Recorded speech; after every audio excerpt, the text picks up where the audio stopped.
Investasi atau ilusi, ribuan warga Magetan jadi korban koperasi MSI.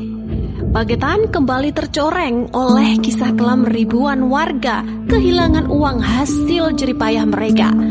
Tabungan yang dikumpulkan bertahun-tahun, uang pensiun, modal usaha kecil, semuanya raib begitu saja di tangan orang-orang yang mengaku membawa berkah syariah dan kesejahteraan. Nama koperasinya terdengar indah, Koperasi Syariah Mitra Sejahtera Indonesia atau biasa dikenal dengan MSI.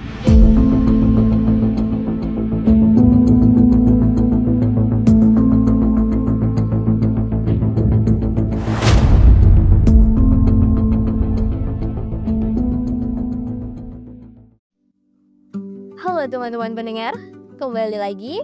Semoga kalian semua sehat selalu dan dalam lindungan Allah Subhanahu wa Ta'ala. Di episode kali ini, kita akan berbicara tentang sesuatu yang dekat dengan kita semua, yaitu uang tabungan. Nah, kisah pilu ini datang dari ratusan nasabah yang tertipu oleh janji manis. Dana tabungan mereka disalahgunakan oleh pejabat koperasi yang kini jadi tersangka. Kini kita masuk ke dalam inti kasus. Pada 10 November 2025, kepolisian menetapkan 3 pejabat koperasi sebagai tersangka atas penyelewengan dana nasabah. Dalam hasil penyelidikan, dana nasabah senilai 5 miliar hangus dipakai untuk investasi emas tanpa melibatkan nasabah atau tanpa izin nasabah. Ada 3 pejabat koperasi yang ditetapkan, yaitu yang pertama W sebagai ketua, M sebagai pengurus, juga H sebagai bendahara. Adanya indikasi pemalsuan dokumen. Rapat anggota tahunan palsu digunakan sebagai modus untuk menarik calon nasabah. Harta nasabah dititipkan untuk dikelola, tetapi dari koperasi ini tidak dikelola dengan baik.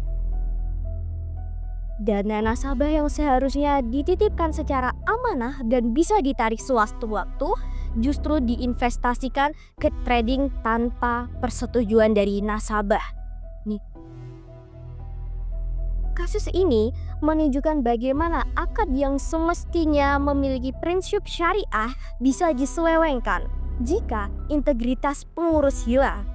Dalam wadiah yadomanah tersebut, harusnya penerima titipan bisa menggunakan dana tersebut tetapi dengan amanah dan juga bisa mengembalikan jikalau nasabah meminta dalam sewaktu-waktu.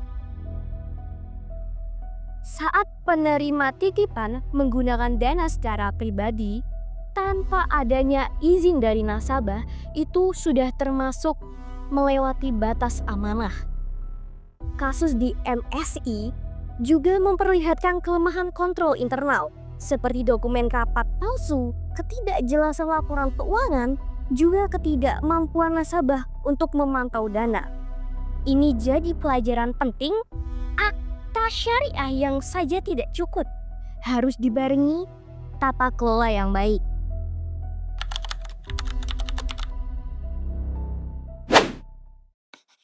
Apa sih wadiah yadomanah? Jadi sebelum kita masuk ke kronologi kasus, penting untuk kita memahami dulu akad yang digunakan, yaitu wadiah yadomanah. Dalam wadiah yadomanah sendiri, nasabah akan menitipkan dananya ke koperasi ataupun bank dengan kepercayaan bahwa dana mereka akan dijaga dengan aman. Kemudian koperasi maupun bank diperbolehkan untuk menggunakan dana tersebut, asalkan tetap menjaga keutuhan dana dan dapat dikembalikan sewaktu nasabah memintanya, kapanpun. Hasil audit independen dan pemeriksaan akuntan publik menjadi dasar penetapan bagi tersangka. Polisi bahkan sudah menyita aset, termasuk tanah, sebagai bagian dari upaya penegakan hukum. Akibat tindakan ini, ratusan bahkan ribuan nasabah yang menaruh harapan dan kepercayaan kepada koperasi kini harus gigit jari. Uang yang mereka titipkan sebagai tabungan atau simpanan kini telah lenyap dan terjebak dalam kerugian yang besar. Banyak dari mereka yang menabung berharap dana mereka bisa diambil kapan saja, terutama saat kebutuhan mendesak. Tapi kenyataannya, karena dana digunakan trading secara ilegal, nasabah tidak bisa mengambil uangnya kembali. Dan rasa aman serta kepercayaan dari nasabah kini sudah hancur. Dari peristiwa ini kita dapat mengambil beberapa pelajaran yang penting. Yang pertama, jangan hanya tergiur atas branding syariah atau janji manis imbal hasil. Yang terpenting, pahami akad, hak, dan kewajiban Anda sebagai nasabah.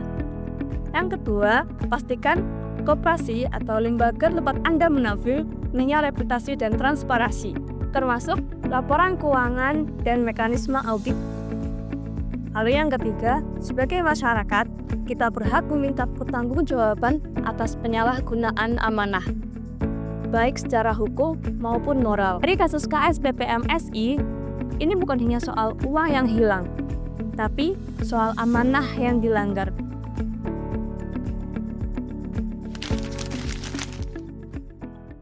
Terima kasih teman-teman sudah menyaksikan. Jika kalian menemukan kasus yang serupa, segera laporkan ke pihak yang berwenang.